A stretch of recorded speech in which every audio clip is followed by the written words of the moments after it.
Thank you, Abraham. My son is 6 years old. He couldn't be more wonderful. He's happy. He's smart as a whip. When he was just 18 months old, a baby, he was found to have diabetes, what they call juvenile or type 1 diabetes, which means he's perfectly normal in every way, except that we check his blood sugar level about every 2 or 3 hours, and he gets an injection 3 or 4 times a day of insulin. I've heard you say on tapes that all illness is a result of resistance, or all illness is a result of negative emotion. And I would like to know what to say to my son when he asked me, "Dad, why did God make me diabetic?" We would like to make a improved statement to you, because while we do say that illness is about resistance, and resistance is evidenced by negative emotion, we would like to say in even clearer terms that everything is about vibration. In other words, to say that all illness is about resistance says that nobody ever plans to do anything different than what everybody else thinks that they should do. That would be like saying no one ever planned to come forth into the physical environment and have any kind of a contrasting experience. And we can't say that. In other words, you come forth intending lots of different experiences, because out of the different experiences, clarity of desire is born. And so everyone coming from non-physical knew that the contrasting experience was going to be the edge in which their desire was sharpened and formulated. And everyone coming from non-physical knew that that sharpened desire is the summoning of life force. In other words, there are many people. Jerry, as a youngster, was very, very sick. And he is one of the healthiest people that you will ever meet today, because from that early exposure to whatever it was, caused rockets of desires to shoot out of him, that caused a clarification, that caused him to focus and think in ways that almost no one else does. And so we really don't want to begin with anyone, especially your 6-year-old, by implying that anything that anybody has done is inappropriate in any way. Where you are is where you are, and where you are is just fine. Now what? Now what do you want from where you are, you see? The common question that comes forth when someone is born with something, or when someone develops something at a very early age, they will say, "Abraham, this deliberate creation cannot be the way you say that it is, because this baby could not be thinking negative thoughts or thoughts of resistance." And we say, well, you think that because the child is not speaking, that the child is not thinking, or that the child is not responding to what is happening around. And you also often misunderstand that this energy, this entity, this soul was thinking before it even came forth. As you stand here in your now, your future experience is being filled with manifestations, or potential manifestations, as a result of what you're thinking here today and what you have thought before this. We've been teasing Esther a little bit as she acknowledged that her discomfort in any moment is actually projecting more problems into her immediate future. In other words, despair over a computer glitch only promises more computer glitches, because future experience is being affected by my point of attraction now. But then we said to Esther, in the midst of knowing what you don't want, there is an automatic request for what you do want that comes out of that. So the solution to your future problem is out there, lurking near the problem. And depending upon how you feel now, you could attract the solution to your problem even before the problem has an opportunity to manifest. Sometimes things manifest, and Esther's greatest irritation is that she could feel something bubbling around that and wasn't able to pinpoint it until it manifests. That just irritates her, because she wants to get to the place where she can identify things. But we want to say to her, you don't want to get to the place where you're identifying the problem and then going to work on the solution. You just want to always be in vibrational alignment with the solution. And in that way, the problems don't play much part in your life experience. So, it is with that understanding and that knowing that your child, not a child, came forth into this physical experience, not worried about manifesting some problem, understanding that on the heels of the problem or on the heels of the question is an answer, you see. So, the power of influence that you might offer, and certainly when and if your child asks about it, is this something that is coming up? He's just now beginning to realize that everybody doesn't have to check their blood sugar and receive insulin injections. And he did just ask me for the first time this last weekend. He just had his 6th birthday. I was getting ready to give him a shot, and he just plainly, clearly, out of the blue, we weren't talking about it, he said, "Dad, why did God make me diabetic?" Well, the answer that we would give him is, it turns out that we are all powerful parts of that which we call God. Are you ready for that? Is he ready for that? Oh yeah, we do talk about that. And so what you might be saying is, why would God choose an experience that's different from maybe what other people are experiencing? And I think the answer to that is because God likes lots of different experiences. And while we can stand here and say, well, that looks like a better experience than that, and say to him, and we sure can say that about a lot of things, can't we?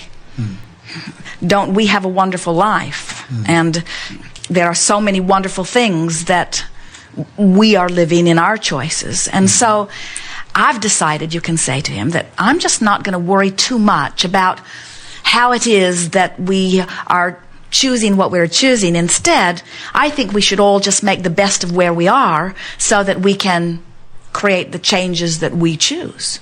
And then say to him, I think that God saw you as someone very clear and very smart and very special, who wanted opportunity to make strong decisions early on. I think that's what this is about. And then say to him, you know, everybody I know who's a champion at tennis doesn't want partners who can't play the game. They're always looking for somebody who can lead them even to a stronger, better place. And I knew the day I laid eyes on you that that's who you were. Someone who was strong and clear, who would be reaching for special things. Also, I've noticed in the years that I've been alive that people who are the happiest are people who have made the most decisions. And the people who are the happiest the earliest are the people who have made the most decisions earliest. And I've noticed that life experience is what evokes those decisions. So I think that you decided, even before you got here, that you were going to be one of those early thinkers about your own experience. That's what I think this is all about. And then say, and boy, did you choose a good time. Because look at this technology, and look how we're able to keep you in balance easily. And look at this new methodology of being able to check your levels. These are really good times. I think you did really good in this. And later, other questions will come forth. But by the time they do, you'll have such a powerful little deliberate creator on your hands that the question and the answer will come so close together, you'll have no discomfort in the interim. Thank you. One follow-up. When his mother is not around, which is often, my 6-year-old son is very happy-go-lucky. If he wants to go somewhere, he skips instead of walks. He just bubbles over with infectious joy. But when he gets in the presence of his mother, within 2 or 3 minutes, he turns sullen and whiny and bratty. He throws tantrums. It's like Jekyll and Hyde. And he stays that way until she's gone again. Other people have remarked to me that they notice this too. Why is that? What dynamic is going on there? Well, this will be easy for you to hear. And we say this not wanting to strike any comparison between you and his mother. We don't want to hurt your feelings. There is no one on the planet who thinks more about this little one than his mother. He's on her mind mostly. And she's worried. In other words, she wants it to be different than it is. And it hurts her. Let's get off this subject of your son for just a little bit, and let's talk about you as a teacher or an uplifter to anyone. When you hold someone as your object of attention and you are appreciating them, now, in your appreciation, you're connected to source energy, and you just flood that source energy all over them, and it's an uplifting experience for anyone anywhere near. But if you have a friend who you're worried about, and you are in that moment worried about them, now you're not connected to source energy, and so it's almost a draining sort of sensation. And so we think what happens is that this well-meaning mother who wants more than life itself to feel love and appreciation and joy is instead often, particularly relative to that subject, feeling something different from that. And it started quite a long time ago. And so she's just developed some patterns of thought that are not connected to source energy in nature.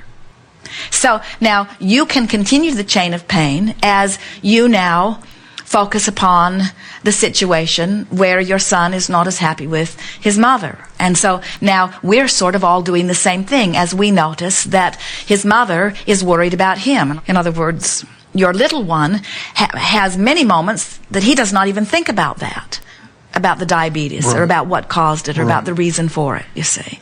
And so if we were visiting with your son, we would be encouraging him to pay no attention to any of you and to feel as happy as he can. If we are talking to you, we would be saying to you, pay no attention to any of them and be as happy as you can be. If we were talking to his mother, we would be saying, pay no attention to any of them and be as happy as you can be. But she would be a harder case to hear it because she has longer practiced the vibration of worry, and rightly so, you see. So if we were standing in your physical shoes, we would not point out to his mother that his behavior is more negative when he is with her, because she doesn't need any amplification of how worried she is or how bad she feels. And the last thing in the world that she would like to believe is that she is negatively affecting her child in any way. And so if we were standing in your physical shoes, we would begin to look for evidence that is other than what you just spoke about her.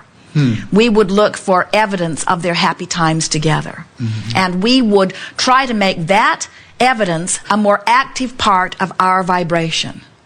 And we would look for opportunities to compliment her and opportunities to make her feel better. And we would tell her what we talked to you about relative to the reason for it. In other words, she may feel better. Will she receive that easily?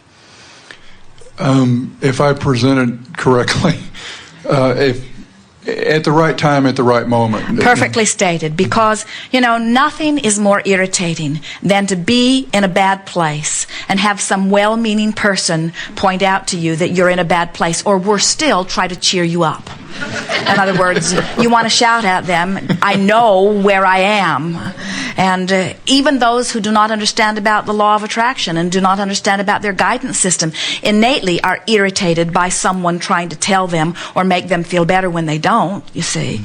And so you're right, you don't want to hit it head on. You just want to mind your own business, do your best to feel as good as you can feel, and in the privacy of your own mind, look for reasons to appreciate this mother-child relationship, because there are so many reasons to appreciate, you see. Excellent. We have enjoyed this interaction immensely. It is delicious to come together with those like you who are coming more and more in every moment to understand who you are. It is exhilarating to contemplate that which is before you based upon the information that we hold about what is in your vibrational escrow. You've come a long way, even in this short time that we've been together today, at coming into vibrational alignment with who you really are. Keep your eyes open. There will be tremendous evidence of things that you have been asking for showing up in your experience in your immediate future, because you soothed yourself into a place of alignment and allowing that is more than most do in a lifetime. There is great love here for you. We are complete.